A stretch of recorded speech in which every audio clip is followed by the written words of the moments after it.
साथियों नमस्कार, मैं रामकृष्ण पांडे और आप देख रहे हैं द राष्ट्र 11। साथियों मेरी मौजूदगी आज बरासिन विज्ञान केंद्र पर है। आपको कुछ यूनिक दिखाने वाले हैं क्योंकि नए-नए रिसर्च अक्सर इस बरासिन विज्ञान केंद्र पर होते रहते हैं। तो कुछ चीजें मुझे लगी कि आपको दिखानी चाहिए। यहाँ के डॉक्टर हैं, डॉक्टर गौरव पांडे जी, कुछ यूनिक जानवरों के लिए उन्होंने बनाया है। तो मुझे लगा कि इस किसानों को लाभ मिले, पशुपालकों को लाभ मिले कि कम आय में किस तरीके से जानवर को पाल लिया जाए। इस पर हम उनसे चर्चा करेंगे कि उन्होंने एक चॉकलेट बनाई है, डब्बे में बल्ब लगाया और अंडे से बच्चा हो गया। ऐसा एक यूनिक चीज देखी हमने। तो मुझे लगा कि यहाँ के लोगों को दिखाया जाए, अगर आपके पास मुर्गी नहीं सिर्फ अंडे ही होंगे तो आप बच्चे बना सकते हैं। हमारे साथ हम उनसे जुड़ेंगे। डॉक्टर गौरव पांडे जी से हमारे साथ आप देख रहे आ रहे हैं। तो पहले तो मैं स्वागत करूंगा उनका। और आपसे एक बात करनी है कि कुछ चीजें मैंने सुनी है आपसे कि कहीं अंडा कुछ है, आप उसको डब्बे में रखे हैं, कुछ चॉकलेट आपने बनाया है। उन सब चीजों को मैं चाहता हूं कि जनता, जो हमारी किसान भाई हैं, जो हमारे पशुपालक हैं, उन तक जाए। तो मैं पहुंच गया हूं, ये लैब है। आप देखेंगे पीछे ये बहुत सारा मूल्य संवर्धन एवं कृषि आधारित उद्यम, ये सारा आप देख सकते हैं लैब टाइप का। क्या है सर ये जो है वो लैब, उसके जो है आपके जो आधुनिक यंत्र होते हैं उसके द्वारा जो है कैसे खेती की जाती है, ये दिखाया, मूल्य संवर्धन कैसे करते हैं वो वाला है। और ये जैसे हमारी परंपरागत खेती है, ये परंपरागत खेती आप देखेंगे। पहले लोग ऐसे ही खेती किया। पहले जो ऐसे खेती थी, जो बैल से और वो जाला जो है मेड़ बांध के बढ़िया से पानी रोक के जो खेती की जाती थी, वो उस प्रकार से ये परंपरागत खेती है। अब तो देखेंगे होंगे कि जो खेती की जा रही, जो शहरों में लोग रह रहे हैं, उन्हें परंपरागत खेती के बारे में कुछ जानकारी जी नहीं है। ये चित्र देखेंगे, कृषि विज्ञान केंद्र का यही कार्य होता है, लोगों में जो है जागरूकता लाए और जो नई तकनीकियां आ रही हैं कृषि और उसमें पशुपालन में, उससे जो है लोगों को जागरूक करे और उससे करे। जैसे ये हमारी परंपरागत खेती हो गई, ये जो है आधुनिक जो है जो आज का जो दौर है, जो मॉडर्न, ये जैसे आप देख रहे हैं ये हाइड्रोपोनिक्स का मॉडल है। ये हाइड्रोपोनिक्स मतलब इसमें मिट्टी की जरूरत नहीं होती। तो ये पाइप में केमिकल लगा के, ये जैसे हमारी वो कर रहे हैं, फसलें कर रहे हैं, ये हमारा जैसे नेट हाउस हो गया, हाँ, ये जैसे पॉली हाउस हो गया, उस हिसाब से करते हैं इसमें। और ये से ये देखिए वर्मी कंपोस्ट और ये बी कीपिंग, ये बनाने की जैसे वर्मी कंपोस्ट वगैरह वो तरीका दिखाया गया है। ये हाइड्रोपोनिक्स आजकल बड़ा पॉपुलर है।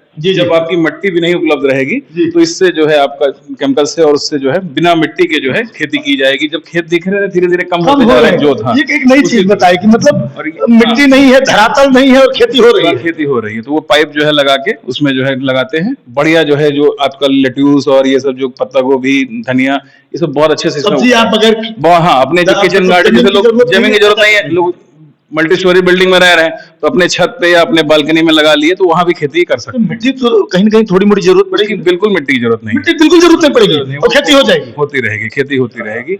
और ये जैसे है, ये एग्रीकल्चर है, वो एनिमल बेस्ड एग्रीकल्चर एक्टिविटीज हैं, जैसे पशुपालन आधारित। जैसे आप देख रहे हैं ना वो डेयरी फार्मिंग, हाँ गाय पाला है उसने, ये जो है उसी गाय के जो गोबर निकलता है उसका वो बायोगैस प्लांट बनाते हैं, उसी से बिजली लेते हैं। ये आपका हार्टिकल्चर है, पौधे लगा लिए हैं, उसी के साथ ये बी कीपिंग कर रहे हैं, मछली ये जो है वो मधुमक्खी पालन करते हैं। हाँ, वैसे ही इसमें अपना छोटा सा तालाब बना के, हाँ, सुअर पालन, मतलब एक साथ जो एनिमल बेस्ड एग्रीकल्चर सिस्टम है, एक से एक दूसरे को प्रोडक्ट जो बनाते हैं, इंटीग्रेटेड और एग्रीकल्चर बेस्ड। इसमें फ्लोरिकल्चर भी कर रहे हैं, हार्टिकल्चर भी कर रहे हैं, फूल भी लगा रहे हैं, बागवानी भी कर रहे हैं, उस हिसाब से करते हैं। और जो आपको दिखाने वाला हूँ यूनिक चीज, मुझे जो लगा, जो आकर्षित होकर मैं यहाँ पहुंचा हूँ, मैं चाहूंगा कि दर्शकों तक ये डब्बा देख रहे हैं, ये किस चीज का है? अभी सोनाली और कड़कनाथ हमने यहाँ केवीके में नस्ल रखी है।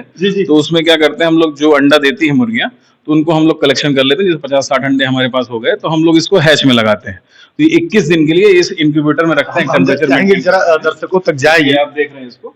तो ये इसका जो है इसका ये देखते हैं, और इसमें क्या करते हैं, अंडे हम लोग लगा देते हैं।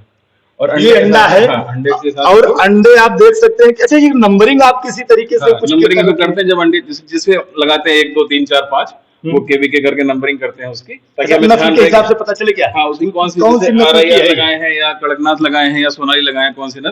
तो इसकी ह्यूमिडिटी के लिए हम थोड़ा सा पानी रखते हैं इसमें, और ये जो टेम्परेचर है इसका, ये बल्ब रेगुलेट करता है। मतलब मुर्गी की और मुर्गे की जरूरत अब नहीं है, वो अंडा देते रहे, बच्चे यहाँ देने वाली जरूरत नहीं। जैसे देसी मुर्गियां होती हैं अंडा कम थोड़ा सा सेती हैं, जो कभी कभी फोड़ देती हैं, तो उसको जैसे कि अंडा दिया उसको हम लोग हटा लेते हैं, और इसमें जो है आर्टिफिशियल इंक्यूबेटर है, इसमें रख दिया, और ये 21 दिन के बाद टेम्परेचर और ह्यूमिडिटी इसकी मेंटेन किए, तो इससे चूजे तैयार होते हैं। ये आधुनिक भारत है, मुर्गियों की सिर्फ अंडे देने की जरूरत है, बाकी हम बच्चा पैदा कर लेंगे, बच्चे पैदा हो जाएंगे। और वो ये आपको दिखाएंगे जो हम देख कर आए, ये टेबलेट है, ये कह सकते हैं चॉकलेट है। जानवरों के लिए आप बच्चों को खूब खिलाते हैं, लेकिन आप अपने जानवरों को भी चॉकलेट खिलाएं, इसके लिए आपको यहाँ आना पड़ेगा बरासिन। और जाने की चॉकलेट बनाएंगे कैसे, इसका क्या तरीका है, कैसे है, क्या चीज ये है, देखिए जैसे ये यूरिया मोलासेस मिनरल ब्लॉक है।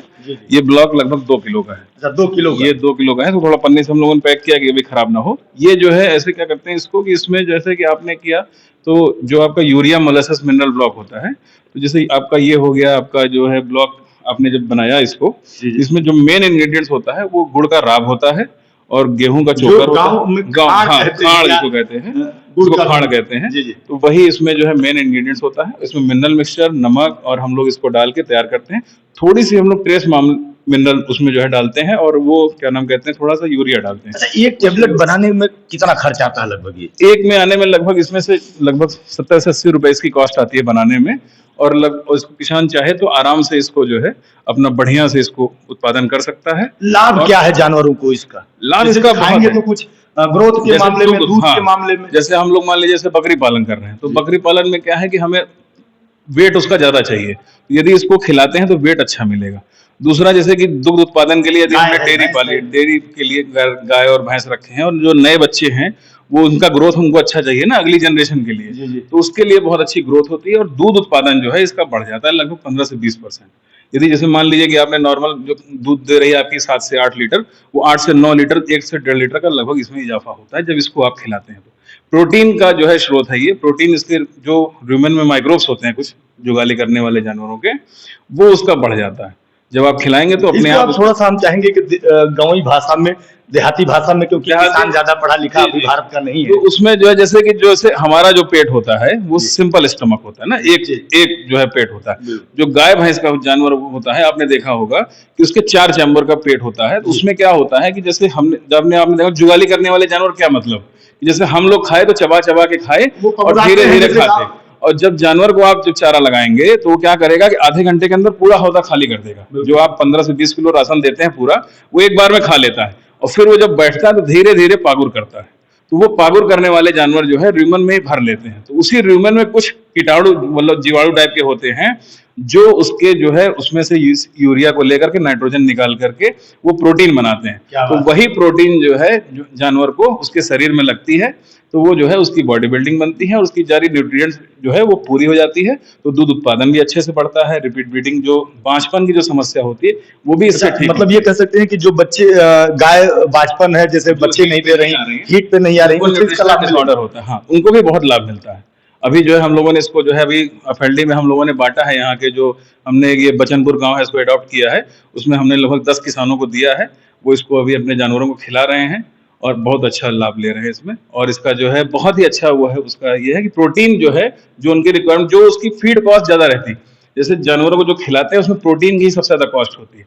जब आप चूनी चोकर देंगे, जब वो चूनी देते हैं तो आपका जो है प्रोटीन ज्यादा महंगा होता है, और वही जो है इस फीड कॉस्ट को कम करता है। तो जैसे एक चीज और किसान को ये है कि अगर वो घर बनाना चाहे, कि आपसे ये गुण सीखे या कुछ ट्रेनिंग वगैरह कुछ हो कि जिससे वो अपने घर बैठकर इसको बना पाए। जी, हम लोग इसकी जो है वो वोकेशनल ट्रेनिंग कराते हैं समय समय पर।